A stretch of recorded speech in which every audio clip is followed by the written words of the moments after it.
Hi everybody, welcome to the Sellerboard Show. My name is Vladi Gordon. Today I have Tomer Rabinovich with me, and we talked about product selection. So Tomer is a successful private label seller, and he runs some coachings and masterminds.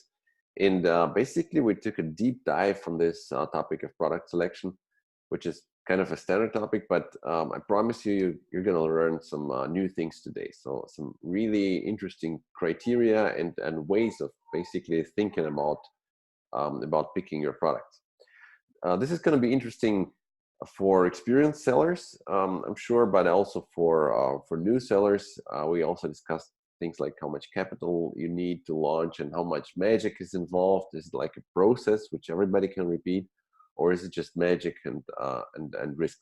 So make sure you click the like button if you like this content, and if you have any questions to ourselves or to Tomer, then go ahead and post them in the comments. Subscribe to our channel, and if you don't know what sellerboard is yet, then go ahead and check our homepage. The link is in the description. It's sellerboard.com. It's our profit analytics service for Amazon sellers. We have a vision to build the world's most accurate and most user-friendly financial analytics service for Amazon sellers. And it only costs $19 a month, and there's a free trial. So go ahead and check it. And now let's start the show.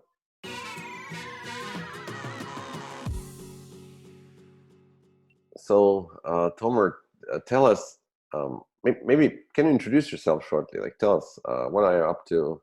How did you find your way into this Amazon world? Yeah, hi, good to be here. So I actually came into this completely by accident. This is my first real business.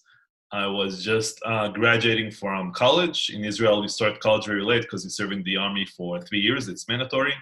Then you start college. Then you want to travel, and then you start college like 23, 24. And right after college, I started a day job, like my first day job working for this government job, you can call it, that helps small businesses to grow. And at the same time, I looked for something else to do because I was working 9 to 5 and I held all this free time after 5 p.m. in the afternoon. I wasn't married, didn't have kids or anything.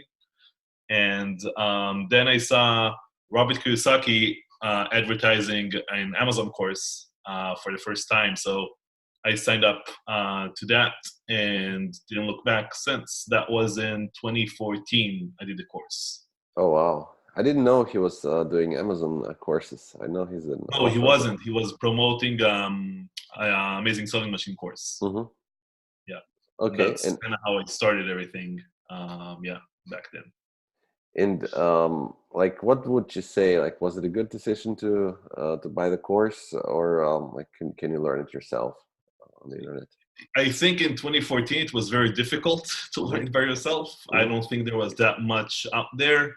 I honestly have no idea how to start today if I was just starting out, because I think there is so much content out there and I don't know how updated everything is. I also don't know what the best courses are today or anything like that. But yeah, I would just say go for recommendations or people that you trust and just start that way and get an idea from them what's best. Nice. So tell us, like, you're a seller yourself, right? Yeah. And you're also doing coachings and teaching people. Yeah, so I started coaching maybe a year and a half ago. It started while I was in Romania in an event with a friend of mine from the Culture of Achievement, it's called. And we told the people that the best thing they can do for their business is to have a small mastermind, to create small masterminds for them. But then we decided that they should have a coach for that mastermind. And that's kind of how it all came together. And now I do coaching mainly for bigger sellers, but it's like a 4 months process. And they all share their products from the first call. So it's an actual mastermind. We actually talk about things. I deliver content every call. And it's a very intense 4 months together. Yeah. Very nice. So look, we'd like to learn some of your secrets today. Maybe not all, but let's talk about product launch, and maybe even before the product selection, right? Yeah. So what would you say? Like we're now in December 2019, and when I was selling myself, like this was like 4 years ago, 5 years ago, yeah, five. Um, like the criteria where, okay, you pick a small product which fits into a shoebox and which has no electronics, and then Yeah. more or less you're good to go, right? Yeah. So uh, can you talk about this criteria today? So what should sellers look for? Yeah, so I think if you find the winning product, I will call it, kind of, you Mm-hmm. know, what people describe, like you said, like a light product, easy to launch, one piece, Mm-hmm. small, and so on. If you find that product, those products obviously exist. If you find such a product, it will probably be saturated very fast if Mm-hmm. it's not already. Um, my way of thinking was always against everyone else. So if everyone is doing one thing, I should do another thing when it comes to product selection. So these days, we basically do three things. So let me kind of elaborate on each of them. Mm-hmm. So the first thing, I call it like the criteria. So everyone have their own criteria, like this number of reviews, this number of this type of BSR, or this range of prices, or things like that, right? That's like the Mm-hmm. criteria everyone has. The courses have different criterias, and softwares recommend different criterias. The way we do it is I would say that I always look for if there is room to go into a certain market. So the way to know that, let me ask you this. So let's say there are I don't know, 10 pizza places, okay? Mm-hmm. At the same similar location, 10 pizza Mm-hmm. places all are doing amazingly well, okay? All pizza places are killing it. You see lines outside of all the pizza places. Should you open another pizza place in that specific area, you think? Well, my first like intuition would be probably no. Because there are already 10 pizza places. Yeah. That's why it might be no. Mm-hmm. But I don't care if it's 1, 10, or 100. As long as all of them are doing well, there is Mm-hmm. still room to go into that market. So Mm-hmm. if, on the other hand, let's say there are 10 pizza places, but the last 3 that opened are not doing well at all. Or Mm-hmm. let's say the oldest one or the oldest 2 are not doing well anymore. They used to, but they're not. So that means it's already saturated and you don't really want to go into that market. Mm-hmm. So the first thing we do when we look for a new product, we look to see how easy it is to get into that market. And the criteria we have for that is less than 100 reviews, over 100 days, and the revenue needs to be over $2,000 per month. Let Hold me on a sec. kind of Can explain. I ask one question? You said less than 100 reviews, Yeah, under 100 over days. 100 days, and over $2,000 per month. The reason I want to see that, if those three things happen with at least 2 FBA products when I Mm-hmm. do the research, that means that when I will launch this product, since they are over 3 months old, right? Mm-hmm. That means they are selling organically by now. It's probably, I can check in Keepa, I can look in Helium 10 or something to see the Mm-hmm. BSR is steady. And if it is steady, then I know they are not in the launch phase anymore and they're actually making organic sales, some Mm-hmm. organic sales, but it's not Mm-hmm. massive or anything. But for me to go into that market is pretty easy. It's not going to be Mm-hmm. that difficult. Mm-hmm. And for me, that's just my criteria. You can say for you feel comfortable with 20 reviews or less, or Mm-hmm. someone else will feel comfortable with 200 reviews or less. It just depends on you. Mm-hmm. But what I'm trying to say is you need to have a criteria. You need to have 2 different criteria. One is when you go into that market, and that's when I look for those 2 sellers. But my goal obviously is not to make $2,000 a month with a product. The goal is to make a lot more. So the second criteria that we have here is kind of similar. So it's basically over, so it's less than 350 reviews per month, Mm-hmm. still over 100 days, still over 3 months old, and over $10,000 in sales per month. Because that is going to give me, again, if I find 2 more sellers like that, if I find, again, 4 sellers total, 2 for the first criteria and 2 for the second criteria, that means that I can launch the product easily and I can still have room to grow. I can still Mm-hmm. reach like 10K. It might take me a few months or something, but I can still reach that point of 10K. Mm-hmm. And something that a lot of people forget, a lot of sellers forget, especially bigger sellers, is that they still look for those low-hanging fruit products. But if they have the capital, if they can afford to pay a bit more, you need to remember that launching product A or product B is going to take the exact same effort in development, in research, in keyword research, in PPC. Everything is going to be the same, except for how much time and money you invest in that product. And we have launches where we invested $20,000, $30,000, $50,000 on a launch just on the first inventory, because we prefer doing that instead of doing 5 small launches of low-hanging fruit, because it's going to be much less effort to do like a one big launch. And this is what I recommend for sellers doing over $1 million a year, to go after bigger, like not bigger products like physically, but just deeper markets, and where you can really have like again, 10 pizza places, all are doing well. You should definitely go in as well and sell your own pizza. Nice. Obviously differentiate, obviously look at the negative reviews, improve everything, make it different, and so on. Let me reiterate this just to make sure I got it correctly.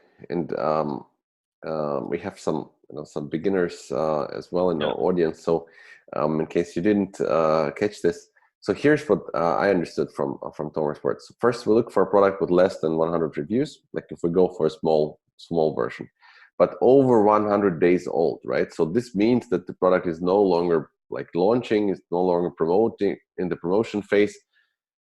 This guy is really selling organically. And I mean, there's still a chance that they launched and they were not successful and they're selling off, right? But I guess that we will need to find out. But that's why you're looking for at least 2. You can also decide to look for at least 4 if you want. It's up to your own criteria, but we look for at least 2 and it's usually enough. And we kind of know to see if it's actually organic or not. We have enough experience by now. Okay, so if you find like in a specific niche, let's say like, I don't know, jump ropes, we're always making an example of a jump rope, but it's oversaturated, of course. But let's say a specific jump rope for dogs or something like this. Okay. I don't know if it even exists. But so if we find like at least 2 sellers there with these criteria, then we kind of know, okay, they're selling organically. They're both obviously doing okay. If we see the revenue and we see the reviews, right, we see that there's some sales going on. Yeah. So your hypothesis is, okay, we're going to do well as well. Yeah, I mean, especially if we can do better than them, right? If I can have a better product, better listing, similar price points, stay competitive with the price, I can probably do better than they can. So what we look for, again, is room to go into that market. Now, I don't really care if I see someone with 2,000 reviews or 10,000 reviews in the same niche, because all I'm looking for is there still room to go in? I don't care about those huge sellers. Actually, I actually like having them in most cases, because if I can get 1%, 2% from their sales moving forward, then great, right? That just means the pie is bigger for all of us. Yeah. If there are only low-hanging sellers, like only doing like 10K, 8K, 7K, 5K, how big can my product get? How many sales can I get from that small pie? But if it's a very big pie with a lot of big sellers and small sellers that are launching products easily and getting like to 2K, 10K, 50K a month, then that's a very good market that I want to be in. Okay, very cool. So look, I have a question actually about this big sellers. So I know there's an example in Germany, probably in the US, it's the same, but it's like an HDMI cable, right? It's a product which is, I was shopping one for myself, and then I, when you have experience in selling on Amazon, you never buy on Amazon the same way again, so I immediately spot those private label sellers and everything. So I saw HDMI cable, like first guy, really a huge amount of reviews, very low price, but probably like a listing which makes probably a five digit income per month for sure. Yeah. But like my question is, like, would you go into such a niche? So that's a big seller, like you said, probably a good thing, a big market. So the second thing you need to look at, so there are 2 criteria, but then that's like, again, taking me back to the pizza places. So I need to check if it's saturated.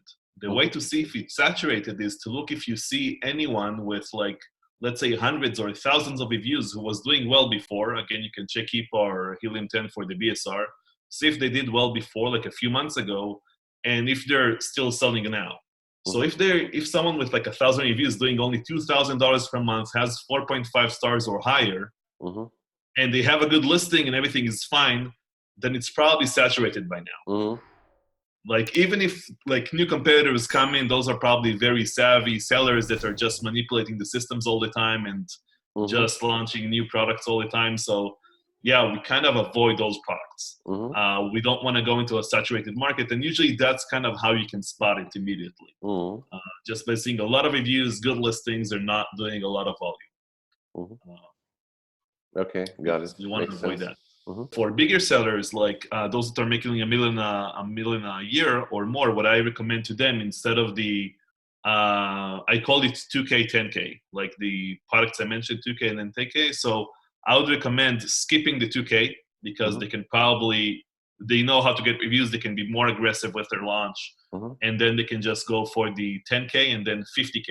Mm-hmm. So the way we do product research these days is we look for products that we can grow up to 50K with time. It's going to take Mm-hmm. time. We don't launch that many products per year anymore, but we want to get to 50K with each of our products Mm-hmm. long term, including variations, including everything, but 50K at least per month. That's our goal. Wow.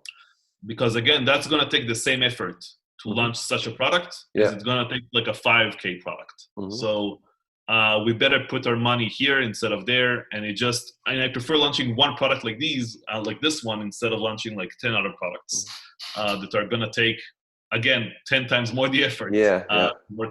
So makes sense. Okay, so tell me, like, suppose we have this mathematical criteria, right? So basically, it's analytics, right? It's BSR, it's number of reviews, age of the listing. One thing, I don't look at BSR. I only look at revenue, because if you look at BSR, you're gonna miss out on more expensive products because more expensive products can sell a lot less. And be a much higher price item. So you're going to miss out on those. So I don't really care. I care about revenue. And once we find a good product with revenue, then we move on to suppliers and check if it's actually profitable. And we also like really cheap products. We have products selling for $8, $9, $10, and they are doing amazingly well and have a great ROI. And those cheap products usually have a much higher ROI than any other product that we have. So that's why I'm saying go like against everyone else. When I see a product that requires FBA, requires approvals, requires documentations and everything, I love those products because no one else is gonna do the work to actually launch them. So I have no problem with any product as long as I see those FBA sellers on Amazon. I know it's possible to do as well, so I can just go after anything. Okay, so let's formalize maybe a couple of criteria. One thing you said, as many approvals as possible. Okay. I mean, I take this. Then cheap products, I also find it interesting. In my own experience, I was actually never able to sell expensive products. Like all my products were cheap. But we have a mix. It's a mix, but yeah. I mean, each has their own advantage, but yeah. Okay, so tell us what else. Like, is there any niches you need to look for, or like the product itself, maybe some other criteria? So one more thing I will mention is about conversion rate overall. So for those that are beginners, there is sessions and there is conversion rate. Sessions is basically clicks on your product from like the search results, and conversion rate is when they actually purchase the product. So when you go for a product, always think about the conversion rate it should have. So if you go to the Amazon.com right now and you will check diaper bags, for example, it will probably stand in my criteria. Like the 2K, 10K, it will probably fit that criteria. And a lot of people keep launching diaper bags and fail. The reason they all fail is because of PPC spend. PPC spend on that product is insane because the conversion rate is very, very low. When you think about conversion rate, think if the main image, price, and reviews is enough to make a decision. In diaper bags, when mom shops for, like a new mom shops for a diaper bag, she's going to open 20 listings and not buy any of them. Most chances, right? So to make a decision takes a long time for that specific product because of the different variations, different pockets, different sizes, different styles, designs, everything. So we stay away, and also different price points. You can have a diaper bag for $20 and for $100. So it's just a big variety of items, and we kind of stand away from those products. So if it has like if we think it's going to have like common sense, a very low conversion rate, and a variety of prices, we usually stand away from those products.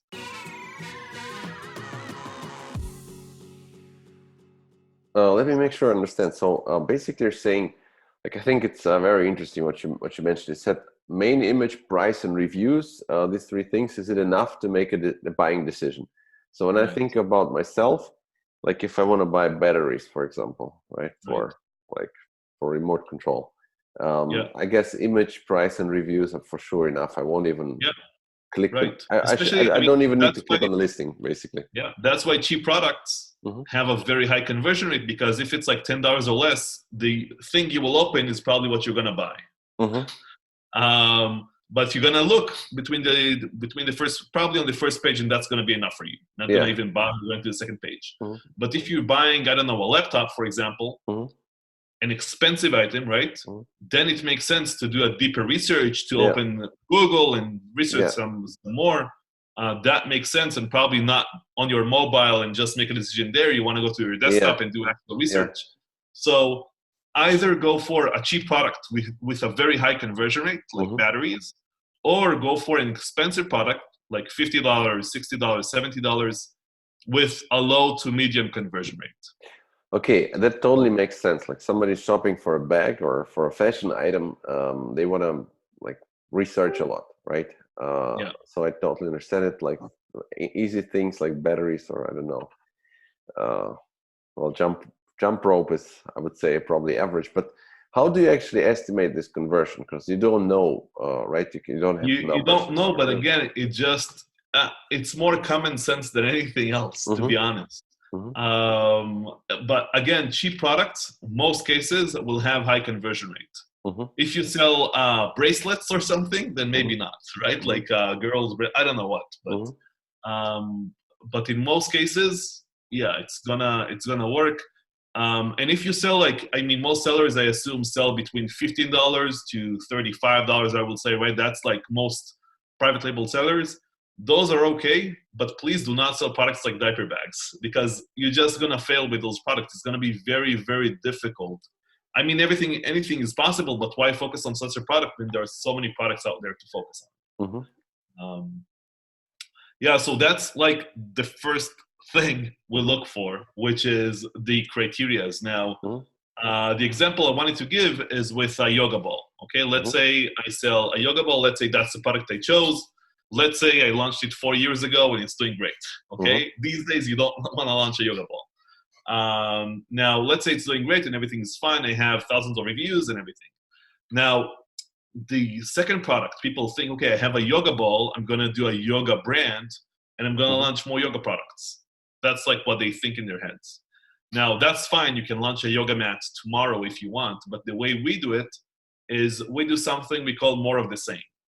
So we don't want to work that hard. So we are just going to launch more and more yoga balls as much as we can, as long as it makes sense for us. So we're going to do more research on the competitors and everything to see what they sell and what's going well, which colors, which sizes, which material and everything.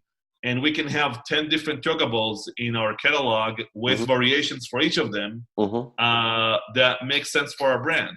Now, you don't really expand your brand that way, because the customer is only going to buy once from you. Right? They're not going to buy 10 yoga balls. But you know the keywords, you know the PPC, you know the images kind of style and everything. So it's going to be very easy for you, and probably the same supplier for everything. So it's going to be very easy to just multiply that product a few times. And a lot of times you will just sell a lot more. That's how we can get to 50K with every product we launch. And we look at everything. We look, what if this goes well, what can we do after that? That's kind of what we look for. So do you aim for basically taking multiple spots on the first search result page with your products? Like, is that that a Yeah, good? so when it comes to variations or not variations, Mhm, obviously variations help with the reviews counted mhm, together, and if mhm. it's split, it helps with the real estate on the first page or the Yeah. search results. So the way we do it is if the launch was very, very easy, like we didn't need to Mhm, invest a lot of effort in the launch, just a few reviewers selling organically, mhm, we'll probably open a new listing when creating that variation, mhm. just a new listing for that new product. But if it was more difficult, or if it's a competitive product, or if all of the competitors have a lot of colors, like in yoga balls, for example, we will have a lot of colors as well. Mhm. And sometimes we even launch that way. We even launch with multiple variations because we know it's going to be difficult. Mhm. Uh, Okay. yeah. So yeah, so that's the second thing we do. We just do a lot of more of the same product, and just launch it in different ways.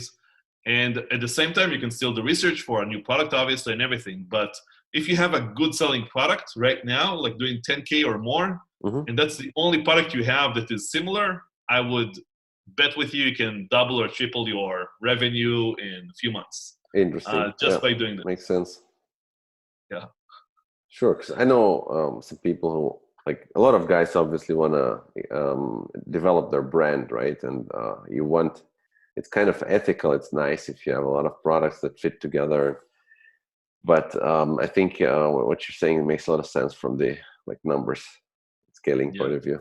Absolutely. Okay. Anything else Yeah, on your so list? the last thing we do is we basically launch, like you said, jump rope for dogs, for example. So the example I wanted to give with this is yoga ball for pregnant women. Okay, Okay. so yoga ball for so a lot of pregnant women apparently use yoga balls Mm-hmm. like close to the birth and everything. It helps with I don't know what exactly, Mm-hmm. but if you type in yoga ball for pregnant women on Amazon, you're gonna see a few results. So it's not gonna fit my criteria, but if you go to so the way we find these sub niches is we go. Let's say you already sell a yoga ball, okay, and you want to find some sub niches for you. You go to brand analytics, Mm-hmm. and then you just type in yoga ball there, and you will see yoga ball for kids, yoga ball for pregnant women, yoga ball for whatever, and Mm-hmm. that can help you find sub niches in your main products. Mm-hmm. You can also do it the opposite way. If your target audience is pregnant women or maternity or whatever, you can just type those keywords in, and you will find yoga ball for pregnant women that Yeah. way. Mm-hmm. So you can do one or the other. Usually, when we look at a brand, we look at a target audience, like pregnant women, for example. So I'm not going to sell yoga balls for kids, then yoga balls for pregnant women. It doesn't make a lot of sense. Mm-hmm. So you just usually have like one target audience. So if you type in yoga ball for pregnant women right now, I think it's like fifth or sixth results. You're going to see a product selling for $40, 40, while Mm-hmm. all the other yoga mats, yoga balls are selling for $9, $10, and it's Oh the wow. same. It's the same thing. All they did is they give like a booklet explaining different activities you can do with the yoga ball for these women, and also they give non-slip socks with the yoga ball, so the woman will not slip and fall It's from secure. the ball. And they are doing like 10K a month with like 100 reviews. So Wow. that is just one example of what you can do. So when we see something like that, and we see that product exists on Amazon, we can obviously launch the same thing.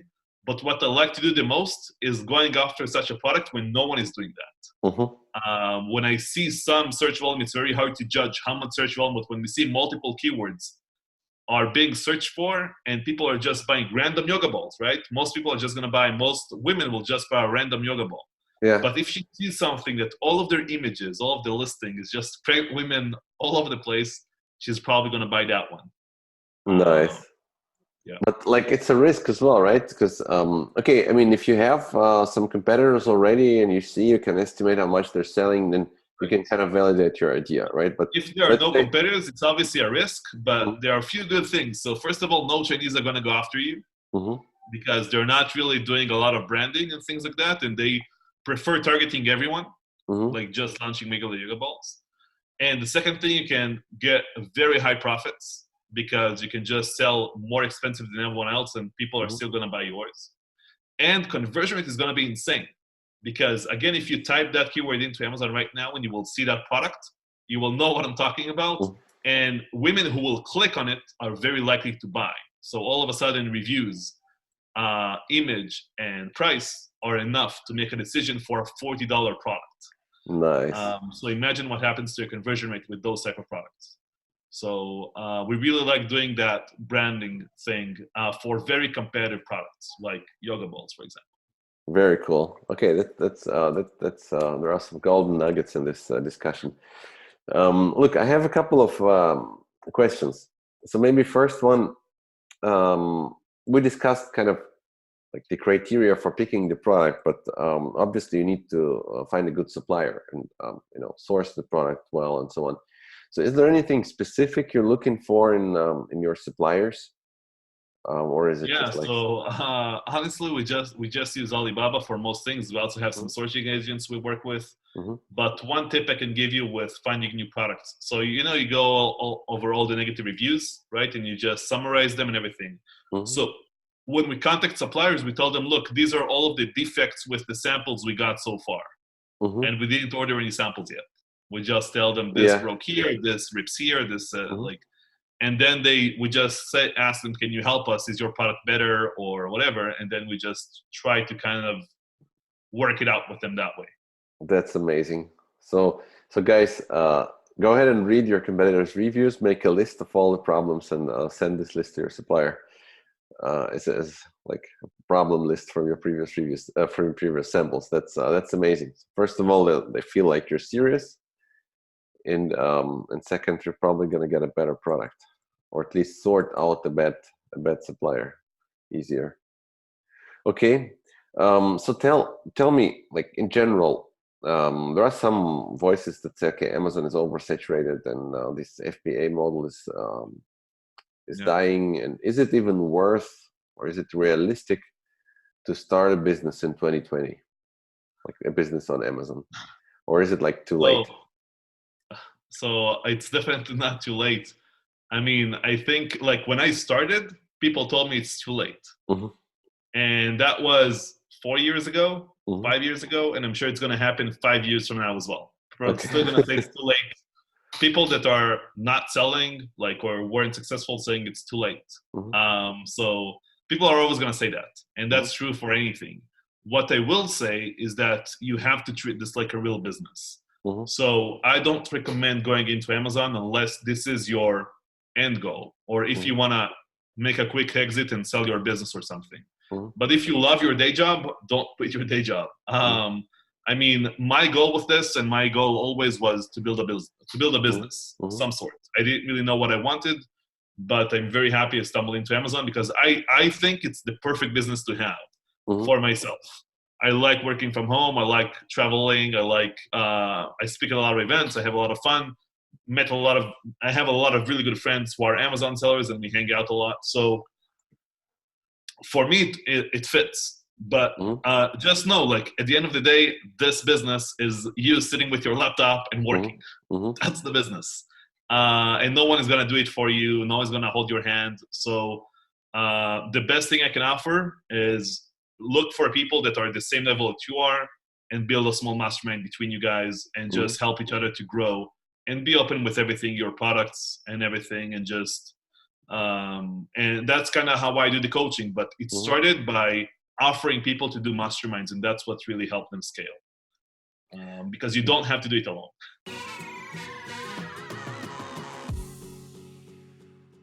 Okay, one more question then. It was very relevant for me personally. So, I have launched a couple of products that were not successful in my seller career.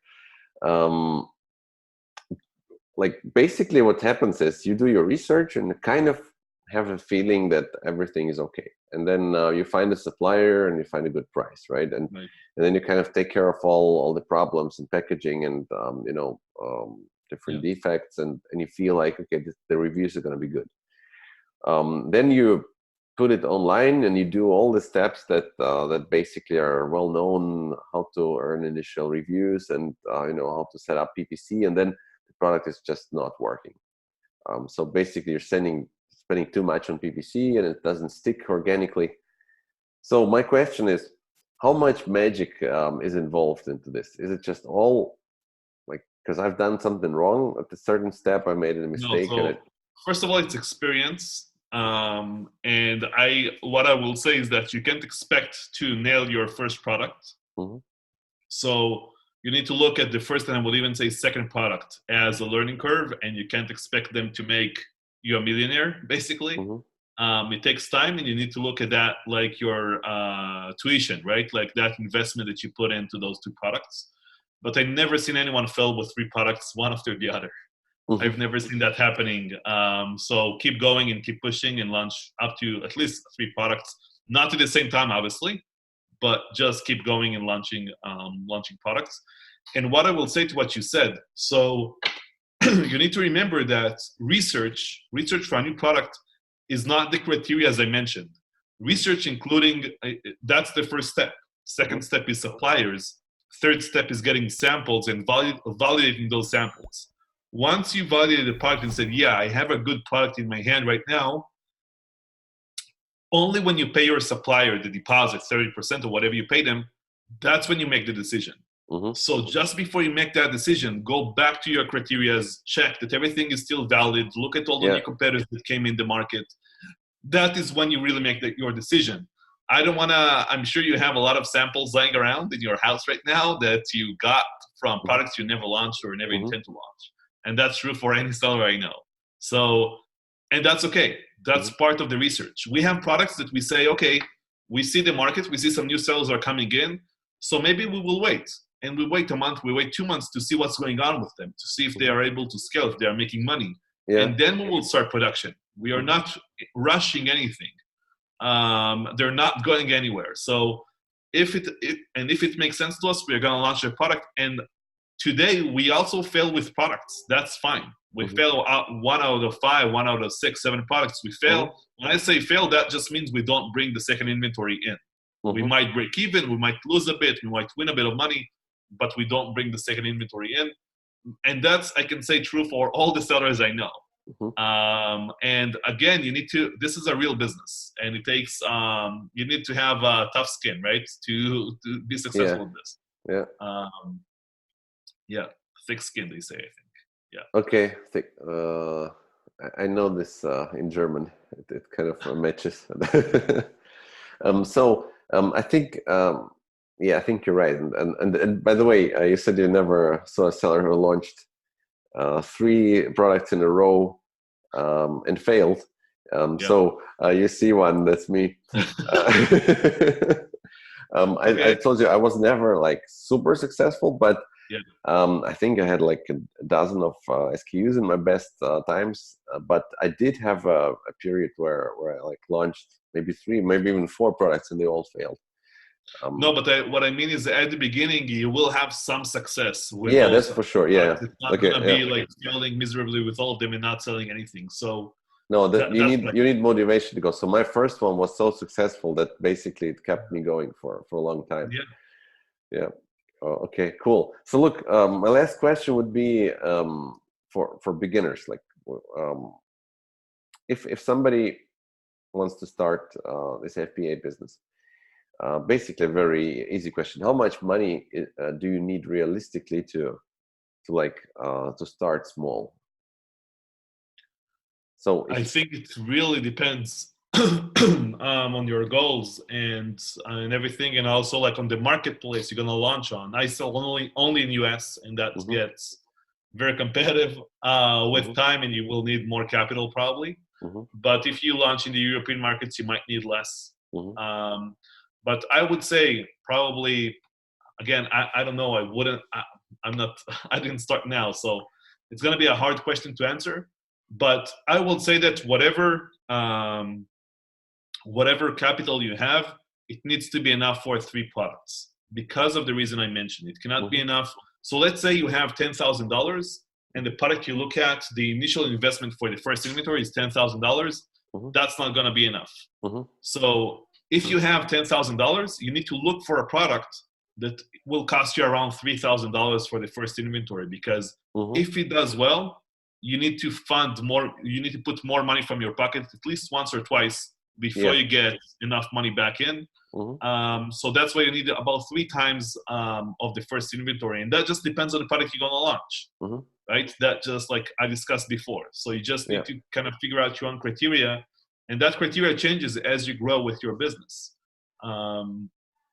And if the product fails, then you still want to liquidate that stock, profit as much as possible from that, or break even or lose a bit of money. And at the same time, look for a new product, launch that new product. So that's why I would say you need about 3 times of the initial investment. Nice. Okay, that's a good thing. And would you like, if somebody has like $5,000, let's say, or if you had $5,000 and you would need to start over, completely from scratch. Okay, you have this whole knowledge. Of course, this would be a different situation. But would you rather say, okay, you go ahead on your own, or you look for an investor or somebody who can, invest? So I don't really, investors. I worked with investors and partners, and I had everything, and I ditched everyone. I did everything on my own. But what I will say about investors, those don't make a lot of sense to me, unless you don't want to have the risk on yourself.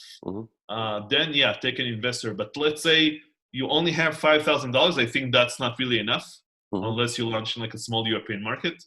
I'm not sure that's enough. But let's say that's all you have, and you say, okay, the first stock is going to cost me $3,000, and you put that $3,000 down. Before you do, make sure you have a friend or family or someone who can vouch for another amount of money, and you just take it as a loan.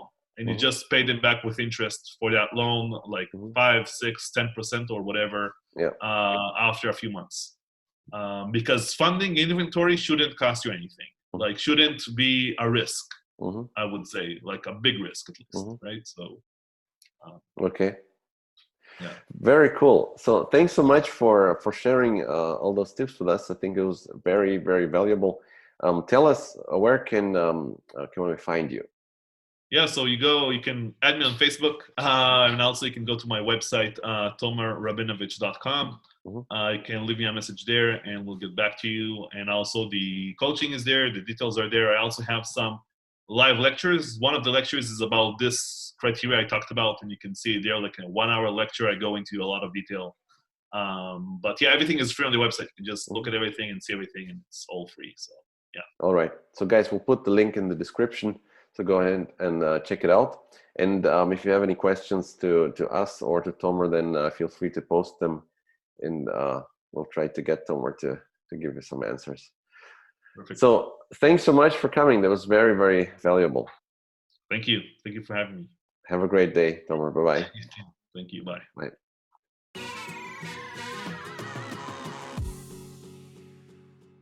Thanks so much for watching, guys. I hope you liked it. Don't forget to press the like button if you did, and subscribe to our channels. We're gonna invite experts like Tomer a couple of times per month, and create those videos for you to make sure we deliver as much value as possible to you. Thanks again, and see you next time. Bye-bye.